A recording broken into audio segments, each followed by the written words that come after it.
வணக்கம் ஃப்ரெண்ட்ஸ், எல்லோரும் எப்படி இருக்கீங்க? Welcome to my channel. இன்றைக்கி நம்மளோட சேனலில் என்ன பார்க்க போகிறோன்னு பார்த்தீங்கன்னா, வீட்டில் தரித்திரியம் நீங்கி வீடு எந்த அளவுக்கு செல்வ வளம் பெருகி வீடு சுபிக்ஷமாக இருக்கும் அப்படிங்கிறத பற்றி தான் நம்ம பார்க்க போகிறோம். அதுக்கு வீட்டில் இருக்க பெண்கள் சின்ன சின்ன மாற்றங்கள் நம்ம பண்ணாலே போதுங்க, வீடு சூப்பராக செல்வ வளத்தோடு நம்மளும் ஹாப்பியாக இருக்கலாங்க. வாங்க, அது என்னென்ன பண்ணலாங்கிறத எப்படி பண்ணலாங்கிறத நம்ம பார்க்கலாம். ஃபஸ்ட்டு நம்ம நுழைவாயிலுங்க, வீட்டோட நுழைவாயிலுங்கிறது, வீடுங்கிறதே ஃபஸ்ட்டு நமக்கு ஒரு கோவிலுங்க. நம்ம கோயிலை எந்த அளவுக்கு நம்ம பக்தியோடையும் சுத்தமாகவும் வச்சுக்கிறோமோ அதே மாதிரி தாங்க நம்ம வாழ்கிற வீடும். வீடை நம்ம எந்த அளவுக்கு தூய்மையாகவும் நம்ம ஒரு பக்தியோடையும் நம்ம பார்க்குறோமோ அந்தளவுக்கு செல்வ வளம் நம்ம வீட்டில் நிறைஞ்சிருக்குங்க. அதுக்கு முக்கியமாக பெண்கள் இந்த மாதிரி விஷயத்தெல்லாம் நம்ம கண்டிப்பாக ஃபாலோ பண்ணணுங்க. நம்ம வீட்டில் நில வாசப்படியில் பார்த்திங்கன்னா நமக்கு முன்னோர்கள்ங்கிறத தாண்டி நம்மளோட குலதெய்வம் அங்கே தாங்க குடியிருக்கும். ஒவ்வொருத்தவங்களுக்கும் நம்மளோட குலதெய்வமாக இருக்கட்டும், காவல் தெய்வமாக இருக்கட்டும், நம்ம நில வாசப்படியில் தாங்க வாசம் செய்வாங்க.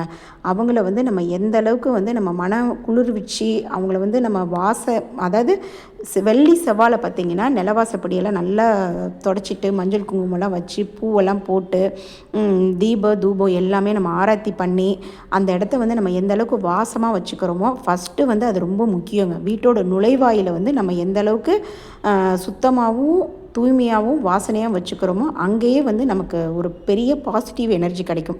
அதை கண்டிப்பாக பெண்கள் எல்லாருமே நம்ம கடைப்பிடிக்கணும். அடுத்தது ரெண்டாவதான ஒரு விஷயம் பார்த்திங்கன்னா நம்மளோட அடுப்படிங்க. அடுப்படிங்கிறது நம்மளோட ரொம்ப ரொம்ப முக்கியமான ஒரு இடங்க. நம்மளோட உடல் ஆரோக்கியத்துக்கு இருக்கட்டும், லக்ஷ்மி குடியிருக்கக்கூடிய இடம்னு பார்த்திங்கன்னா அந்த அடுப்படி தாங்க. நம்ம இயற்கை தான். நம்ம சமைக்கிறப்ப பார்த்திங்கன்னா ஒரு சில டைம் நம்மளையும் மீறி பால் பொங்கிரும். குழம்பு நம்ம என்ன தான் மூடி வச்சாலும் ஒரு சில குழம்பு பார்த்திங்கன்னா டக்குன்னு வலிஞ்சு வந்துடும். நம்ம சிம்லேயே வச்சு நம்ம எல்லா நேரமும் எல்லா வேலையும் பார்க்க முடியாது. டீ நம்ம நின்றுட்டே இருப்போம், பொங்கி வரவே வராது. கொஞ்சம் அப்படி நம்ம சக்கரை டப்பாவை எடுப்போம், டீ பார்த்திங்கன்னா பொங்கி வலிஞ்சிரும். அந்த மாதிரிலாம் ஒரு சில விஷயங்கள் நடக்கும். ஆனால் அந்த தப்புகள் நடக்கும். ஆனால் அந்த தப்பை நம்ம அப்படியே விட்டுறக்கூடாது. அதை நம்ம என்ன பண்ணணும்னா உடனே நம்ம அதெல்லாம் எடுத்துட்டு சமைச்சு முடிச்ச கையோட ஸ்டாண்டெல்லாம் எடுத்து நம்ம கழுவி சுத்தம் பண்ணி திருப்பி நம்ம அதை வைக்கணுங்க.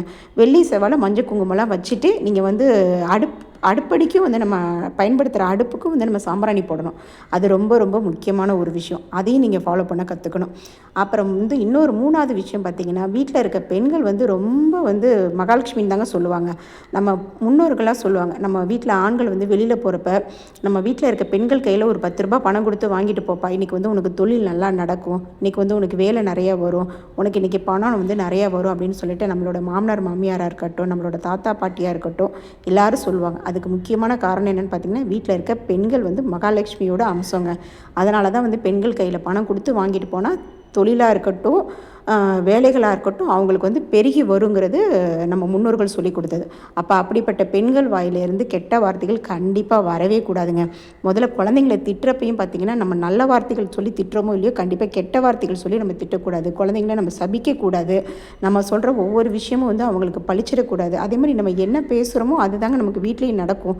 அதனால் நம்ம பாசிட்டிவாக முதல்ல பேச கற்றுக்கணும். வீட்டில் இருக்க பெண்கள் எந்தளவுக்கு நம்ம பாசிட்டிவை கடைப்பிடிக்கிறோமோ அந்தளவுக்கு வீட்டில் செல்வ வளம் மேற்கொண்டு நமக்கு பெருகிறதுக்கு ஒரு வழி வகுக்குங்க. வீட்டில் இருக்க பெண்கள் ஃபஸ்ட்டு பொறாமப்படக்கூடாது. பொறாமை, இந்த வஞ்சகம், அவங்க அப்படி இருக்காங்களே இவங்க இப்படி இருக்காங்களேன்னு ஃபஸ்ட்டு நம்ம புலம்பவே கூடாதுங்க. நமக்கு என்ன கிடச்சிருக்கோ அதை வச்சு நம்ம கண்டிப்பாக நல்லா தான் இருக்கணுங்கிற மனசை நம்ம வச்சுக்கணுங்க. அவங்கவுங்களுக்கு விதிச்சதை அவங்கவுங்க பண்ண போகிறாங்க. அதே மாதிரி அவங்க அப்படி இருக்காங்களேன்னு ஃபஸ்ட்டு நம்ம புலம்பக்கூடாது. அவங்க வாழ்க்கையை நம்ம வாழ முடியாது, நம்மளோட வாழ்க்கையை அவங்க வாழ முடியாதுல்ல. அதனால் நம்ம யாரை பற்றியும் புலம்பி இந்த வீட்டில் ஒரு சில பேர் ஐயோ அவங்களாம் அப்படி இருக்காங்களே நம்மளால் அப்படி இருக்க முடியலேன்னு சொல்லி அது அவங்களுக்கு கொடுத்துருக்குதுங்க. நமக்கு கொடுத்துருக்கதை நம்ம நல்லா தானே கடவுள் கொடுத்துருக்காரு. அப்போ அதை நம்ம நினச்சிட்டு அதை நம்ம போயிட்டே இருக்கணும். அதை நினச்செல்லாம் நம்ம வருத்தப்பட்டு புலம்பிகிட்டே இருக்கக்கூடாது. அப்புறம் பார்த்திங்கன்னா, பெண்கள் குறிப்பாக ரொம்ப அழுகவே கூடாதுங்க. வீட்டில் ஒரு சில பேர்லாம் எந்த நேரம் பார்த்தாலும் சிரிக்கவே மாட்டாங்க. அப்படி மூஞ்சி வச்சுட்டு அழுதுகிட்டே இருப்பாங்க. ஏதாவது ஒன்று சொல்லிட்டா போதும் அன்றைக்கி டே ஃபுல்லாக பார்த்திங்கன்னா மூஞ்சி வச்சுட்டு அழுதுகிட்டே இருப்பாங்க. முதல்ல பெண்கள்னாலே சிரிக்கணுங்க. அழகாக சிரித்து பாருங்கள். சிரிச்சிட்டு நீங்கள் உங்கள் முகத்தை கண்ணாடியில் பாருங்களேன், நமக்கே ஒரு பாசிட்டிவ் கிடைக்குங்க. அப்போ நமக்கே பாசிட்டிவ் கிடைக்கிறப்ப அப்போ நம்ம வீட்டுக்கு கிடைக்காதா? யோசிச்சு பாருங்கள். கண்டிப்பாக அதையும் நீங்கள் ஃபாலோ பண்ண கற்றுக்கணும். அப்புறம் பார்த்திங்கன்னா பார்த்தீங்கன்னா இந்த வீட்டில் அங்கங்கே இந்த தோட்டிட்டு வருவாங்க. ஈர துணியை கொண்டு வந்து சோஃபாவில் போட்டு வைப்பாங்க, சேரில் போட்டு வைப்பாங்க. அந்த தப்பெல்லாம் அப்படியே இருக்கட்டும்லாம் நம்ம விடக்கூடாதுங்க. அதை எடுத்து அழகாக காய வச்சு மடித்து வைக்கணும். இல்லையா உடனே நம்ம அதை துவைச்சிட்டு சுத்தமாக காய வச்சு மடித்து வைக்கணுங்க. நம்ம பழமொழி சொல்லுவாங்கள்லங்க, கந்தலானாலும் கசக்கி கட்டுன்னு. அதே மாதிரி அழுக்கு துணியெல்லாம் நம்ம பயன்படுத்தவே கூடாதுங்க. அதனால் நம்ம போட்டிருக்க துணி பழைய துணியாக இருந்தால் கூட அதை கசக்கி சுத்தமாக அழுக்கு இல்லாமல் நீட்டாக நம்ம உடுத்த ஃபஸ்ட்டு கற்றுக்கணுங்க. அப்புறம் பார்த்திங்கன்னா பெண்கள் எந்த நேரம் பார்த்தாலும் தலையை விரித்து போட்டுகிட்டே சுற்றுவாங்க. காலையில் குளித்தாங்களா ஈவினிங் வரைக்கும் பார்த்திங்கன்னா அந்த தலையை விரித்து போட்டுகிட்டே இருப்பாங்க. அந்த தப்பையும் கண்டிப்பாக செய்யாதீங்க. ஏன்னா நம்ம பெண்கள் செய்கிற சின்ன சின்ன விஷயங்கள் நம்ம வீட்டுக்கு வர பாசிட்டிவ் எனர்ஜி நம்மளுக்கு கட்டுப்படுத்தும். அப்புறம் பார்த்திங்கன்னா பாத்திரங்க, குறிப்பாக இதை கண்டிப்பாக எல்லாத்துக்குமே சொல்லணுங்க.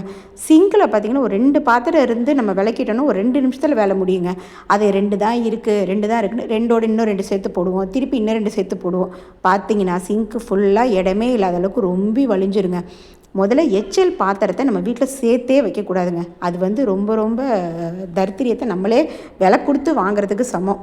ஏன்னா நம்ம வீட்டில் தண்ணி எந்த நேரம் பார்த்தாலும் சொட்டிக்கிட்டும் இருக்கக்கூடாது. தண்ணியோட செலவுகளும் ரொம்ப கம்மியாக செலவு பண்ணணும். இதெல்லாம் நம்ம கடைப்பிடிச்சிட்டு வந்தோம்னாலே நம்ம வீடு அடுத்தடுத்த கட்டத்துக்கு நம்ம முன்னேறி தாங்க போவோம். பாத்திரம் அடுப்படி வேலையை முடிச்சு கையோடு இந்த நேரத்துக்குள்ளே பாத்திரத்தை அப்படியே விலைக்கு நம்ம பேஸ்கெட்டில் ஏறப்பட்டி வச்சுட்டோன்னா வேலை முடிஞ்சிச்சுங்க. அதை தாங்க நம்ம நீட் பண்ணி வச்சுட்டு வரணும். இதெல்லாம் நீங்கள் கடைப்பிடிச்சிட்டே வாங்க. நீங்களும் சூப்பராக செல்வ வளம் பெருகி ஹாப்பியாக இருக்கலாம். இன்றைக்கி ஏதோ எனக்கு தெரிஞ்ச விஷயத்தெல்லாம் நான் உங்களோட ஷேர் பண்ணியிருக்கேன். பிடிச்சிருந்தா நம்மளோட சேனலை லைக் பண்ணுங்கள், சப்ஸ்கிரைப் பண்ணுங்கள். சொன்ன விஷயங்கள் பிடிச்சிருந்தா கமெண்ட் பண்ணுங்கள். Thank you friends. Have a nice day. இன்றைக்கி டே நமக்கு இப்படி தான் போச்சு. எல்லோரும் இதை ஃபாலோ பண்ணி ஹாப்பியாக இருங்க. Thank you friends.